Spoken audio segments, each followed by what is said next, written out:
iTel P55 Plus ပါ RAM 8256GB version ကို3,900,000 ဝန်းကျင်နဲ့ဝယ်ယူရရှိနိုင်မှာဖြစ်ပါတယ်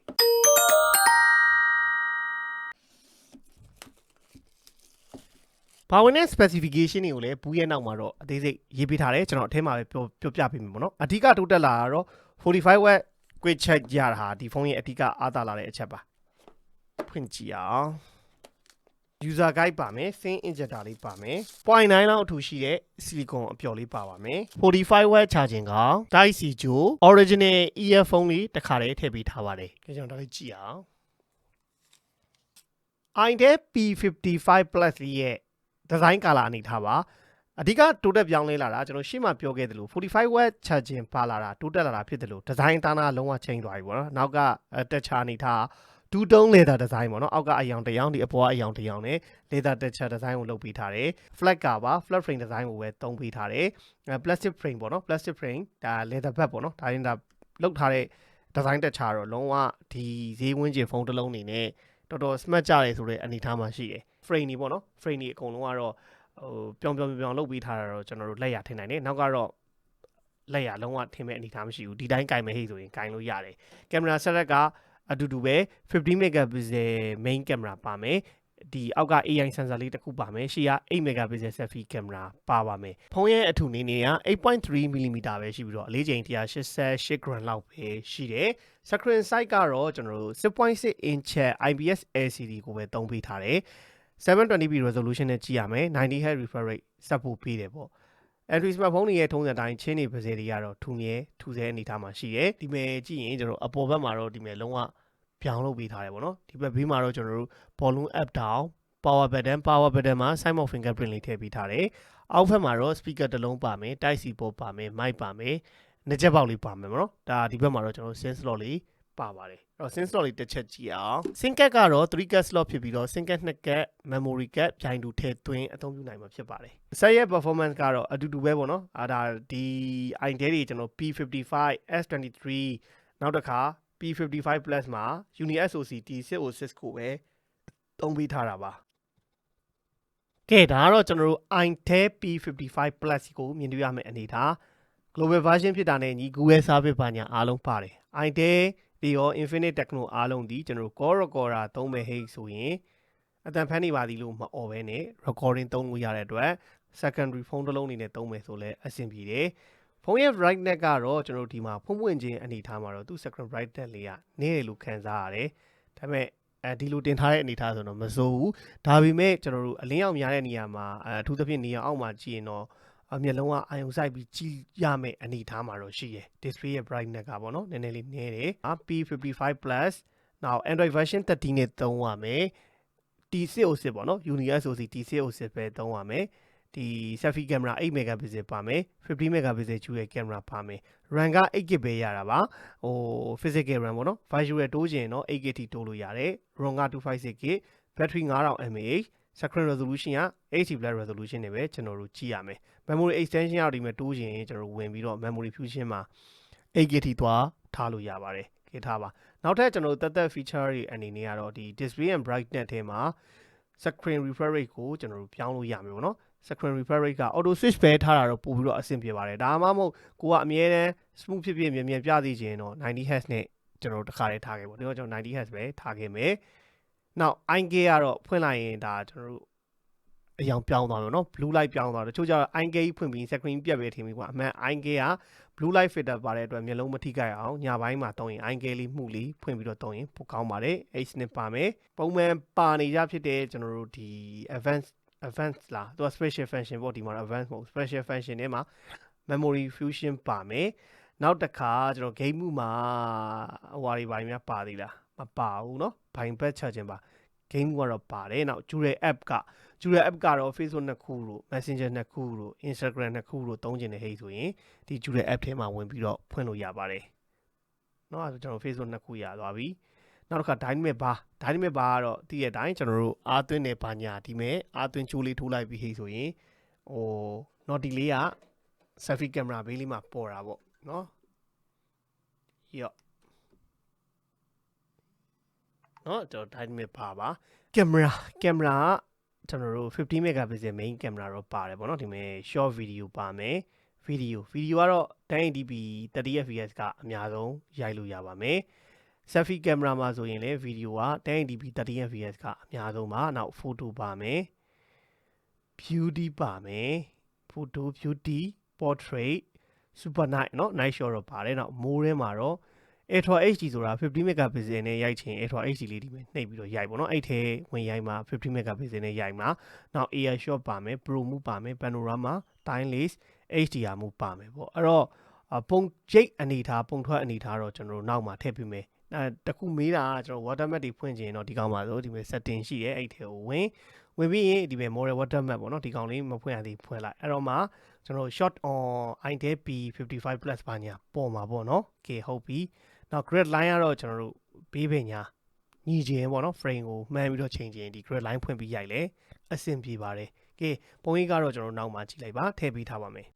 ပုံမှန်တိုင်းပဲကြည့်လို့ရအောင် sample photo အချို့ကိုထည့်ပေးလိုက်တယ်ကင်မရာကတော့ entry smartphone နေရဲ့ထုံးစံတိုင်းအရင်ကောင်းတယ်ဆိုတဲ့အထဲမှာမပါဘူးပေါ့နော် entry smartphone တစ်လုံးမှာရနိုင်တဲ့ရုပ်ထွက်အနေထားပဲရတယ်ဒီကျွန်တော် studio ထဲမှာရှိတဲ့ပုံရိပ်တွေကိုရိုက်တဲ့နေရာမှာလဲအရင် saturated မဖြစ်ဘူးပေါ့နော်ပုံမှန်အနေထားမှာပဲရှိတယ် color လေးတချို့နေရာမှာတော့နည်းနည်းလေးကျွန်တော်တို့ရှိထားတဲ့အပြင်ပအရောင်နဲ့နည်းနည်းလေးဖြော့တဲ့ဘက်တော့သွားခြင်းတယ်တကူက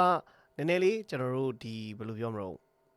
အလင်းရောင်နေတဲ့ချိန်ဆိုရင်တော့ပုံရိပ်ဒီမှာ noise လေးထားတာတော့ရှိတယ်ပေါ့နော်ဒါကတော့ရမယ့်အရောင် color အနေထားကိုကျွန်တော်တို့ကြည့်လို့ရအောင် sample ပုံတွေထည့်လိုက်တာဒီဖုန်းအနေနဲ့ကတော့ကျွန်တော်ကင်မရာအရင် high ပြီးဝင်မယ်ဆိုရင်တော့ကင်မရာကတော့အရင်အကောင်းတဲ့ထင်မှာတော့မပါဘူးတေချာချိန်ရရင်တော့အဆင်ပြေတဲ့ရုပ်ထွက်အနေထားကိုတော့ရပါတယ် iTel P55 plus ရဲ့ဒါ patch ဆော့ရင်ရမယ် graphic setting ပေါ့နော် T606 တွေကတော့ smooth ultra ဘာညာကတော့ပွင့်ပါလိမ့်မယ်တခါတည်းဒီမှာကျွန်တော်ပြပေးပါမယ် HD ကတော့ high ရမယ် balance ultra smooth ultra ပွင့်မယ်ပေါ့ဂျာရိုကလည်းဒီကောင်ဒီမှာပါတတ်တယ်ဘလောက်အနေထားထိပေါ့တော့ကတော့ကျွန်တော်တို့ဝင်ကြည့်မယ်ပေါ့နော်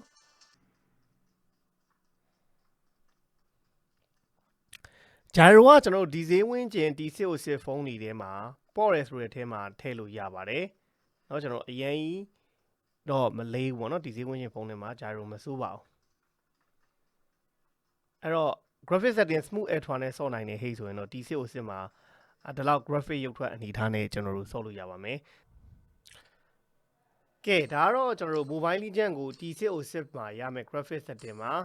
mobile legend graphic setting ကတော့ကျွန်တော်တို့ဒီမှာ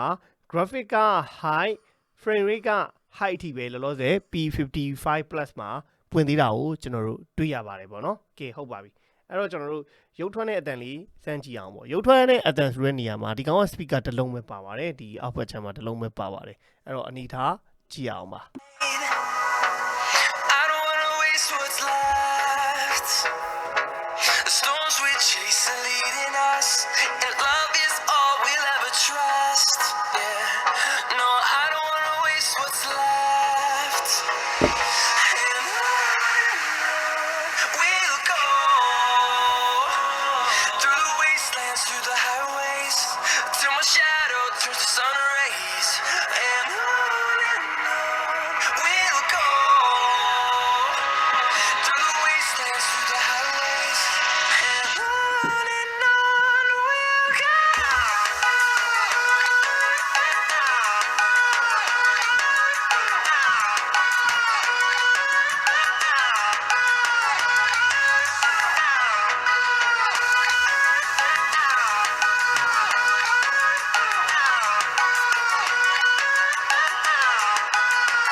အဲ့တော့ရုပ်ထွက်အနေထားတော့အားလုံးမြင်တွေ့တဲ့အတိုင်းပဲဒီဈေးဝန်းကျင်ဖုန်းတွေမှာတွေ့လေးတွေ့ထားရှိတဲ့ရုပ်ထွက်အမျိုးပဲရမယ် LCD entry smartphone တွေရဲ့ LCD ရဲ့ထုံးစံတိုင်း brightness လေးကနည်းနည်းနေပါတော့ဒီလိုမျိုးတစ်စောင်းကြည့်တဲ့အချိန်ဆိုရင် viewing angle ရတာနေတယ် peak brightness နေတယ်ပုံမှန်ရှိသည့်ရှေ့တိုင်းထဲ saturation လေးကတော့မြင်ရပါတယ်ပေါ့ speaker ကတော့အားလုံးမြင်ခဲ့တဲ့အတိုင်းပဲကျွန်တော်တို့ဒီဈေးဝန်းကျင်မှာတွေ့နေကြmono speaker တွေရဲ့အတန်ထွက် result ကိုပဲရပါတယ်အကျယ်ဆိုရင်လည်း 111.2 decibel ပဲဒါအတန်ထွက်ကျယ်တာကိုတွေ့ကြရမှာဖြစ်ပါတယ်အဲ့တော့ဒီနေ့ကျွန်တော်တို့ P55 Plus လေးကို unboxing လုပ်ပြီးတော့ first impression တွေနဲ့တွေ့ပြရင်သူရဲ့ big quality design သားနာကဒူးတုံးလေသာတက်ချာ design တုံးထားတယ်ဆိုတာဒီဈေးဝန်းကျင်ဖုန်းတွေထဲမှာတော့တော်တော်ကိုdesign က working ဖြစ်အောင်လှတဲ့အနေအထားမှာရှိတဲ့ဖုန်းတစ်လုံးဖြစ်တယ် P55 ပေါ့နော် P55 ထက်တိုးတက်လာတာကတော့ဒီ design ပိုင်းပါဝင်တယ်လို့45 watt quick check ရတာဒီဖုန်းရဲ့အားသာချက်ပေါ့နော်4သိန်းအောက်မှာ45 watt နဲ့ official ရဲ့အလုံးတွေမှာဆိုဒီကောင်ပဲရှိမှာမီဒီတောင်ဒီဈေးဝန်းကျင်မှာ33 watt ပဲရတဲ့အချိန်မှာဒီကောင်45 watt နဲ့ရတာကတော့ကောင်းတဲ့အချက်စွမ်းဆောင်ရည်ပိုင်းအတွက်ဒီ606ကတော့ daily use ကတော့ကောင်းကောင်းအဆင်ပြေတယ် gain ကစောလို့ရလားဆိုတော့စောမယ်ဟိတ်ဆိုရင်စောလို့ရတဲ့အနေအထားမှာတော့ရှိတယ်ဒီရှေ့မှာလည်း graphic setting ပါညာအားလုံးကျွန်တော်တို့ပြခဲ့ပြီးသားပေါ့နော်အဲ့အနေအထားကိုလက်ခံနိုင်ဆို display နဲ့ speaker ကတော့ဒီဈေးဝန်းကျင်ပါနေကြ LCD mono speaker တွေရဲ့ရုပ်ထွက်နဲ့အတန်ပဲရတာကိုတွေ့ကြရပါလိမ့်မယ်ဒီဖုန်းဝင်မယ်ဆိုတဲ့သူတွေကတော့ကြည့်လိုက်တာနဲ့ design ပဲဟာနဲ့ဟင်နဲ့လှတဲ့ entry smartphone တစ်လုံးရှာနေတယ်ဒါမှမဟုတ်ရင်ကျွန်တော်တို့ဒီ secondary phone တစ်လုံးနေနဲ့ call recording တွေအသုံးပြုလို့ရတာအဆင်ပြေမယ် Google service တွေကောင်းကောင်းသုံးလို့ရမယ်ဟဲ့ဆိုရင်ဒီကောင်မိုက်တယ်အကောင်းဆုံးကတော့ဗျာ 9000 mAh ကို45 watt စပ်ဖို့ပေးထားတဲ့ဖုန်းတစ်လုံးဖြစ်တာတော့အားသွင်းမြန်မြန်သွင်းလို့ရမယ်ဆိုတာကတော့ဒီဖုန်းရဲ့အကောင်းဆုံးချက်လို့ပြောရင်းနဲ့ကျွန်တော်ဒီနေ့ P55 Plus လေးရဲ့ unboxing video ဒီမှာလည်းအဆုံးသတ်ပါမယ်အားလုံးဘိုင်ဘိုင်ပါ